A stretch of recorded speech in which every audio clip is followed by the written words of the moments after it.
Assalamualaikum warahmatullahi wabarakatuh.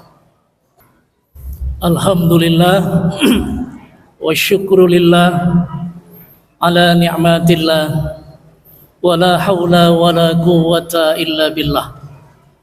Asyhadu an la ilaha illallah wahdahu la syarikalah wa asyhadu anna Muhammadan abduhu wa rasuluh. Allahumma salli ala Muhammad wa ala alihi wa ashabihi ajma'in, amma ba'd.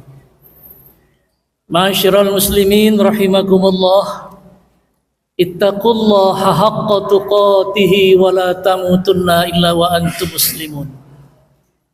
Wa qala ta'ala fil Qur'anil Karim, a'udzu billahi minasyaitonir rajim. Qala rabbi bima aghwaytani la uzayyinanna lahum fil ardh wa la ughwiyannahum ajma'in illa ibadaka minhumul mukhlasin.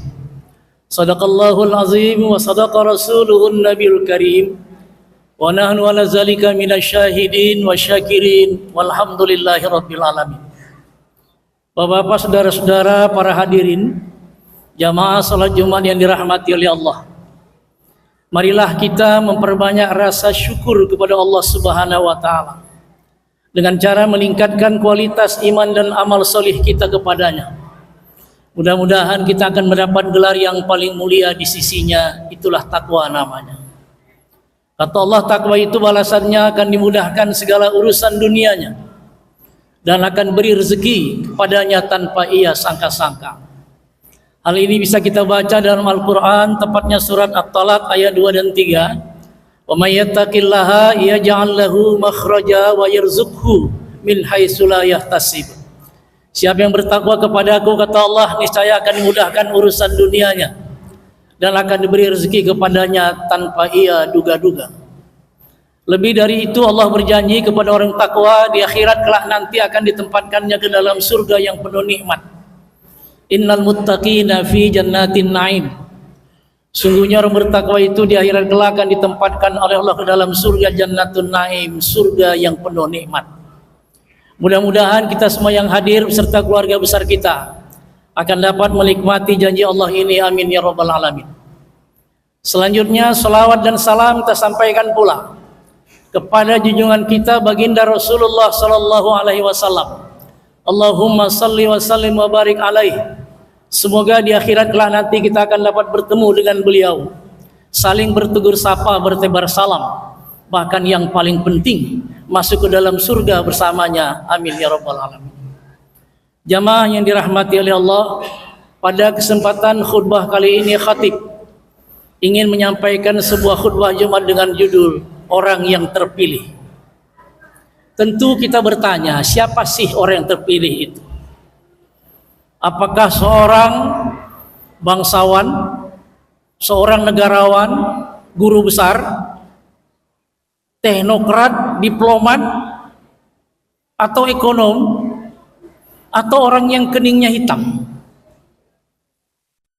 Untuk menjawab pertanyaan ini, marilah kita renungkan sesaat komentar Allah dalam Al-Quran, tepatnya surah 15, surah Al-Hijr ayat 39-40. Suatu waktu tertentu iblis berkata dengan Tuhan. Iblis tak pernah berdoa kepada Allah, tapi dia berkata kepada Tuhan. Qala Rabbi, iblis berkata kepada Tuhan. Ada apa iblis, kata Tuhan? Bima aghwaytani la uzayyinanna lahum fil ardh wa la ughwiyannahum ajmain. Engkau telah wisuda, kau lantik, kau nobatkan aku menjadi panglima besar kejahatan dunia dengan masa jabatan unlimited. Istanaku di akhirat nanti neraka jahanam. Aku ridho itu. Tapi aku bersumpah, kata iblis, akan kujadikan semua bentuk kejahatan itu indah dipandang mata manusia di muka bumi. Makanya kalau ada orang buat salah, kawan kita pula dia, kita dukung, kita bela. Apalagi dia tabur duit banyak, wah makin hebat. Padahal jelas-jelas salah, maksiat, ya, kemungkaran yang dikerjakannya, tapi banyak yang bela, itu luar biasa. Itu udah kita lihat, ya. Di Indonesia luar biasa banyaknya hal seperti itu. Inilah buktinya keberhasilan iblis ya, untuk memboyong manusia ke neraka jahanam. Itu luar biasa. Bahkan lebih dari itu kata iblis. Walau ughwiyanahum ajmain, dan aku bersumpah akan kusesatkan mereka semuanya. Disesatkannya semua kita ini tanpa kita sadari. Itu luar biasa ya Pak. Illa, kecuali kata iblis, ibadaka minhumul mukhlasin, kecuali hamba-hambamu yang terpilih, yang beribadah kepadamu, tidak mengharapkan surgamu, tidak takut dengan nerakamu, tidak akan mengharap pahala darimu, tapi semata-mata beribadah kepadamu, hanya mengharapkan ridho. Itu yang tak bisa kugoda, yang lainnya rata semua. Kira-kira muka macam kita yang hadir ini bisa nggak gitu? Itu tawarannya luar biasa itu. Dia bersumpah, akan kujadikan semua bentuk kejahatan maksiat ini indah dipandang mata manusia di muka bumi. Walau ughwiyanahum ajmain, dan aku bersumpah akan kusesatkan mereka semuanya. Makanya serban yang besar pun bisa sesat dibuatnya, apalagi pakai serban. Itu luar biasa. Dahsyat iblis ini kalau udah menggoda. Dari depan, dari belakang, dari kanan, dari kiri, dari atas, dari bawah. Pokoknya kapan saja kita silap, akan digodanya dan digiringnya ke neraka jahanam. Itu luar biasa. Hanya satu kelompok manusia yang tak bisa digoda. Itu dia nyatakan sendiri. Illa ibadaka minhumul mukhlasin, kecuali hamba-hambamu yang terpilih, yang beribadah kepadamu dengan tulus, hanya mengharapkan ridhomu. Itu luar biasa. Makanya mukhlasin dengan mukhlisin itu beda. Mukhlisin orang yang berusaha menjadi ikhlas tapi belum tentu ikhlas. Tapi kalau mukhlasin orang yang sudah dirahmati oleh Allah sifat ikhlas, makanya tak bisa digodanya. Hei Bung, saya belum paham ini kalau dengan bahasa seperti itu. Mungkin ada baiknya saya berilustrasi sesaat. Ada sebuah cerita seorang murid Tuan Guru panen ubi. Diantarkan ubi ke rumah Tuan Gurunya dengan senang hatinya. Dengan ucapan salam, Tuan Guru menyambutnya pulang. Kemudian ubi tadi serahkan ke Tuan Guru, dan Tuan Guru menyuruh muridnya tadi duduk di ruang tamu. Mereka bercengkrama berdua asik. Tapi tidak begitu lama, sang murid tadi mohon permisi kepada Tuan Guru. Tuan, saya mau permisi. Masih banyak pekerjaan yang ingin saya kerjakan. Kata Tuan Guru, tunggu sebentar. Dia panggil istrinya, dibisikkan ke kupingnya. Bu, di belakang ada apa? Kata Tuan Guru. Sang istri menjawab, di belakang ada kambing, Tuan. Kalau gitu kambing bawa kemari. Dibawalah kambing tadi ke tempat Tuan Guru dari belakang oleh sang istri. Setelah diterima oleh Tuan Guru, diserahkan kepada sang murid. Murid pun terkejut. Apa ini Tuan Guru? Ini kuserahkan kepadamu untuk kau pelihara dengan baik. Tentunya senang tanpa diduga-duga. Sang murid pun membawa kambing tadi, digendongnya karena kecil, sambil berjalan dengan senang hatinya, luar biasa. Di perempat jalan, ya, di persimpangan 4, terdengar suara panggilan, Joni. Dia lihat ke kanan dan ke kiri, tak ada orang. Ke belakang juga tidak ada. Di depan ada satu. Mungkin ini yang manggil saya Joni. Kemudian ini dia merapat, dia tanya, kenapa antum panggil saya Joni? Kan lebih bagus Joni dibandingkan Tony. Kenapa rupanya? Dia bilang, memang Tony itu ada di Quran, tapi itu tidak baik nama panggilan. Tepatnya di ta'awuz, a'udzubillahi minasyaitoni. Kan jelas itu. Makanya kurang baik, apalagi pakai ar-rajim, sangat tidak baik. Apa hasrat kamu manggil saya? Jadi kata Joni tadi panggilannya, dia bilang, kemudian dia ceritakan, dari mana kau dapat kambing ini? Macam mana ceritanya? Cok sampaikan kepadaku dulu. Lalu Joni nama panggilan tadi menceritakan, aku tadi pagi panen ubi kayu.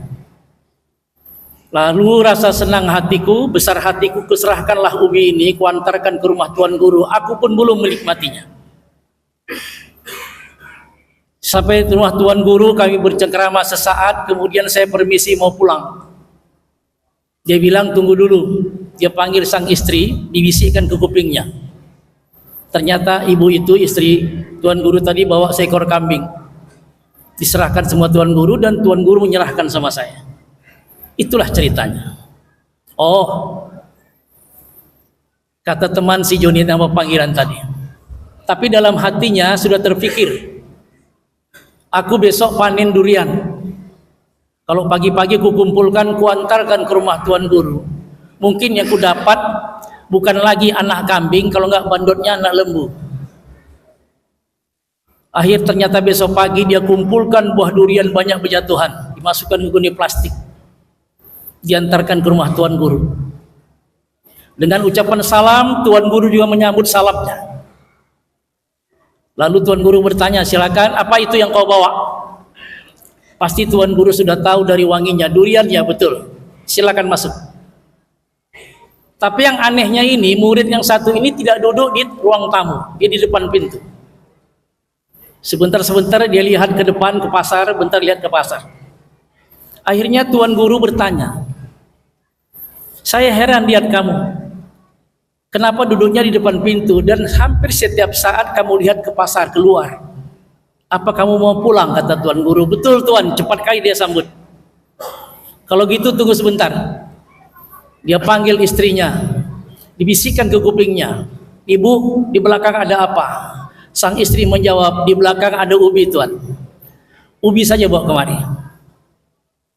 Dibawalah ubi tadi oleh sang istri, serahkan sama Tuan Guru. Tuan Guru menyerahkan kepada murid tadi, berubah muka murid tadi. Dari cerita ini sudah bisa kita lihat mana yang mukhlis, mana yang mukhlas.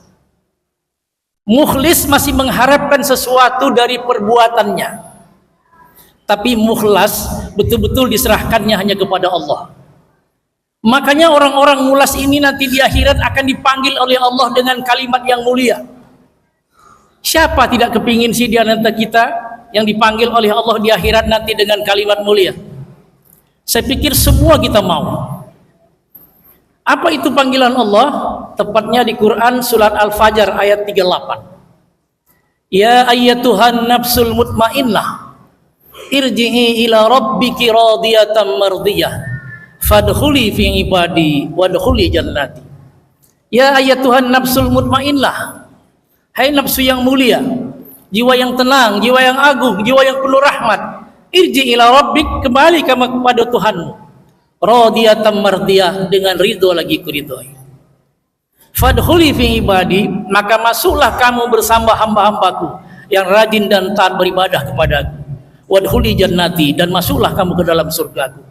Begitu indahnya panggilan Allah kepada hamba yang satu ini, unik. Ya. Tidak semua orang bisa. Kalau di kampus ini paling tidak predikatnya semua cum laude. Makanya belum tentu tiap tahun kita bisa mewisuda mahasiswa yang lulus semua cum laude. Kalau cum laude banyak, tapi semua cum laude belum tentu ada tiap tahun. Makanya orang yang terpilih ini pun begitu juga. Bertabur manusia untuk melakukan aktivitas ibadah kepada Allah dengan ikhlas, tapi belum tentu mendapat ridhonya. Tapi kalau yang satu tadi, dia beribadah kepada Tuhannya betul-betul mukhlas, mengharap ridho Allah, makanya Allah panggil dia dengan ayat yang begitu indah, dengan panggilan yang indah. Saya pikir kita semua kepingin di akhirat dipanggil oleh Allah. Apalagi sih yang mau kita cari di dunia ini? Kalau kaya biasa-biasa saja. Berapa banyak sih gaji pegawai dosen? Saya pikir kita udah tahu ngukur jiwa kita, harta kita, kekayaan kita, tak apalah banyak. Udah capek kita berusaha, dari mukanya nampak ini. Udah lelah. Begitu juga yang kita dapat. Kenapa kita tidak berpikir melihat komentar Allah dalam Quran surat 15 ayat 90? Kenapa itu yang tidak kita lihat? Hidup kita beberapa saat lagi akan kembali kepada Allah. Nampak kita semakin tua, wajah semakin lain, rambut semakin banyak, putihnya, itu menandakan kehidupan kita tidak lalai dan kembali kepada Allah.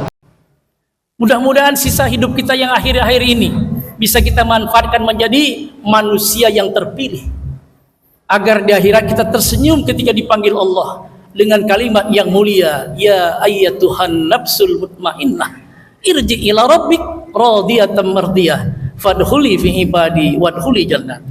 Kan luar biasa indahnya. Cuman orang sekarang di dunia salah menggunakan ayat itu.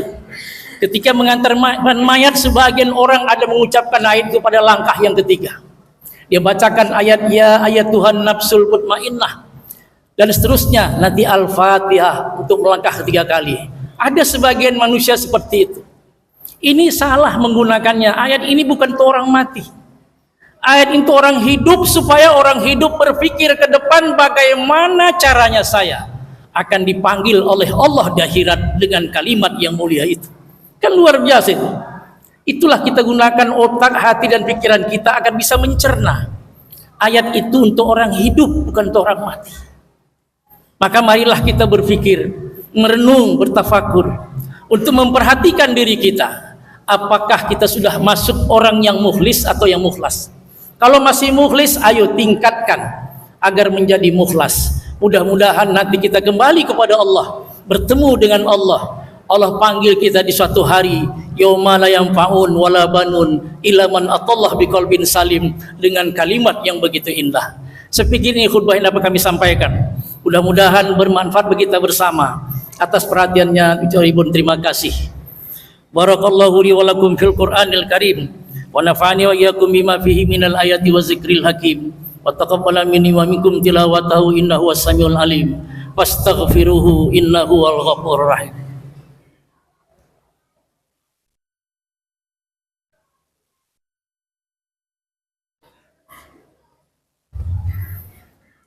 Alhamdulillahirabbil alamin wa bihi nasta'in wa ala umuri dunya waddin. Salatu wassalamu ala asyrafil anbiya'i wal mursalin wa ala alihi wa ashabihi ajmain. Asyhadu an la ilaha illallah wahdahu la syarikalah. Asyhadu anna Muhammadan abduhu wa rasuluh. Allahumma salli ala Muhammad wa ala alihi wa ashabihi ajmain. Amma ba'd. Ma'asyiral muslimin rahimakumullah. Ittaqullaha haqqa tuqatih wa la tamutunna illa wa antum muslimun. Wa qala ta'ala fil Qur'anil Karim, a'udzu billahi minasyaitonir rajim. Innallaha wa malaikatahu yusholluna 'alan nabi ya ayyuhallazina amanu shallu 'alaihi wa sallimu taslima. Allahumma shalli 'ala Muhammad wa ali Muhammad kama shallaita 'ala Ibrahim wa ali Ibrahim innaka Hamidum Majid. Barik 'ala Muhammad wa ali Muhammad kama barakta ala Ibrahim wa ali Ibrahim fil alamin innaka Hamidum Majid. Allahumma fil mu'minina wal mu'minat wal muslimina wal muslimat al ahya'i minhum wal amwat bi rahmatika ya arhamar rahimin. Rabbana zalamna anfusana wa illam taghfir lana wa tarhamna lanakunanna minal khasirin. Rabbana atina fid dunya hasanah wa fil akhirati hasanah wa qina azabannar. Walhamdulillahi rabbil alamin. Ibadallah, innallaha ya'muru bil 'adli wal ihsan wa ita'izil qurba wa yanha 'anil fahsya'i wal munkari wal baghi ya'izukum la'allakum tadhakkarun. Fazkurullahal azim yazkurkum was'alu min fadlihi yu'tikum wa la dzikrullahi akbar. Aqimis shalah.